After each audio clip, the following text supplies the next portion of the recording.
Assalamu alaikum wa rahmatullahi wa barakatuh, everybody. Welcome once again to Amazed by the Quran, a series in which I try to share with you what I find amazing about the Quran. Particularly nowadays in this series, what I'm going to try to share with you are aspects of the Arabic language of the Quran that are pretty technical, like you have to study a lot of grammar before you kind of get this stuff. But I'm going to try to present it to you in a way that even if you know nothing about grammar, it'll make sense to you, inshallah. Okay, so I pray that Allah helps me do that. Now, in order to conduct this exercise, I'll give you kind of a little bit of an exercise to walk through with me. If you hear at the end of a noun, like salam means peace, right? So if I say salamun, I put a un at the end, salamun. That actually means that it's a noun-based sentence. I know that sounds tricky, it'll become clear in a sec.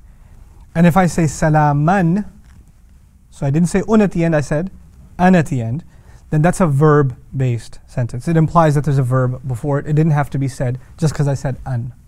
Okay? So there's versus an. Now, because a lot of translations are not sensitive to these grammatical nuances, when they say the word salam, which means peace, so they'll say salamun, translation, peace. Salaman, translation, peace.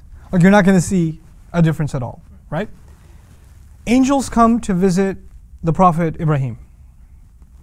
And when they come to visit him, alayhi salam, he opens the door, they said salaman.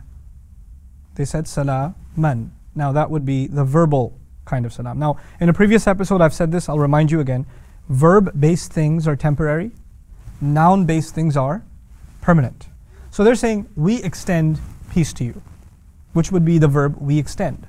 Nusallimuka salaman. Okay? So their peace, their extension or greeting of peace was verb-based, which is cool. Ibrahim alayhi salam responded. Now remember, angel said salaman, a verb-based salam, a temporary kind of salam. Ibrahim responded salamun. Ibrahim alayhi salam said salamun, which means he made a noun-based salam. Now, here's another interesting thing about that. When you say salaman, then you're saying we offer you peace. So who's doing the offering? We are.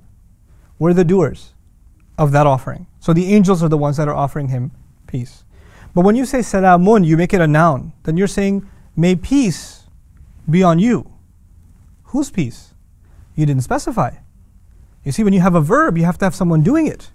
And the angels are doing it. They're doing the extending of peace. But when Ibrahim offers peace, he says, may peace be on you, which means it may be from me, it may be from my family, it may be from the world outside. I pray your family gives you peace. I pray your surroundings, your friends give you peace. I pray all the angels give you peace. I pray Allah gives you peace. I pray you're immersed in peace all around without any restriction of time, because it's noun-based, or restriction of subject, who gives you the peace. I don't want to restrict that on you. I'll make it open. So I'll say salamun. You know, the Quran tells us, وَإِذَا حُيِّيتُم بِتَحِيَّةٍ, whenever you're greeted with a greeting, respond with something better. فَحَيُّوا بِأَحْسَنَ مِنْهَا أَوْ رُدُّوهَا. At the very least, respond to it in kind. But you should try to make it better than what you were offered. Ibrahim alayhi salam in that little said so much more than they did, than the angels did. Subhanallah. Now the Quran captures that. They said salaman, he said salamun. What does the English translation say most of the time? The angels, when they came upon him and then said peace, he said peace. My goodness, changes everything. The way he greeted them, the love he showed them. This is, and now we understand that when somebody says assalamu alaikum and you say wa alaikum assalam wa rahmatullah wa barakatuh. By the way, we say assalamu alaikum or assalamu alaikum. Assalamu. It's like we put a u at the end. You know what that means? We're making it universal. We're not just saying I'm offering you peace. You're saying may peace be on you from every direction, from everywhere, including myself. Right? It's this universal greeting. But we're supposed to respond with something better, and that itself is a legacy of Ibrahim alayhi salam. Now let's take this a step further. On that same note, is permanent, and is verbal and therefore temporary. The Quran talks about patience, or what's strange phrase, beautiful patience, twice. Okay? Once it says sabrun jamilun, and the other time it says sabran jamilan. Wasbir sabran jamilan innahum yarawnahu ba'idan wa narahu qariban. Aw fasbir sabran jamilan. Okay. So one time beautiful patience is talked about in nominal or noun form, permanent, like we said, and the other time in temporary form. That's strange. Why would Allah do that? You look at the context, you discover something.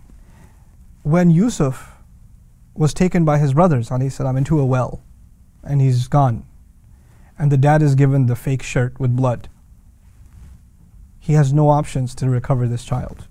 These guys have clearly made up their mind. There are no options in front of him, and he doesn't know if the boy is alive or dead. He doesn't know how long this pain is going to last. It is an endless ocean of suffering in front of him. He needs to declare the beauty of patience that is timeless, because he cannot see an end in sight. So he says, فَصَبْرٌ جَمِيلٌ. He put it open-ended. Beautiful patience.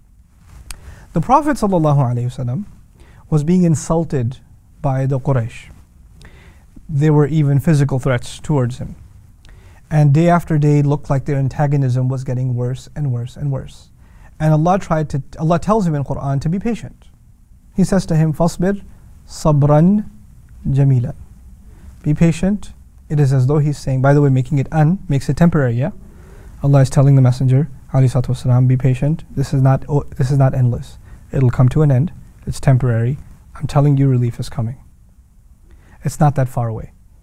And how do we know it's not that far away? Just because it says sabran jamilan, and so beautiful that in the very next ayah Allah says, innahum yarawnahu ba'idan wa narahu qariban. They see it far away, but we see it as close. He already told us that, embedded in the sabran jamilan, and then he opened it up himself. Subhanallah. That's the beauty of Qur'an that is lost in translation, that you and I are supposed to just absolutely be amazed by. I pray that Allah Azza wa Jal increases our iman through these ayat and makes us people of beautiful patience. May Allah Azza wa Jal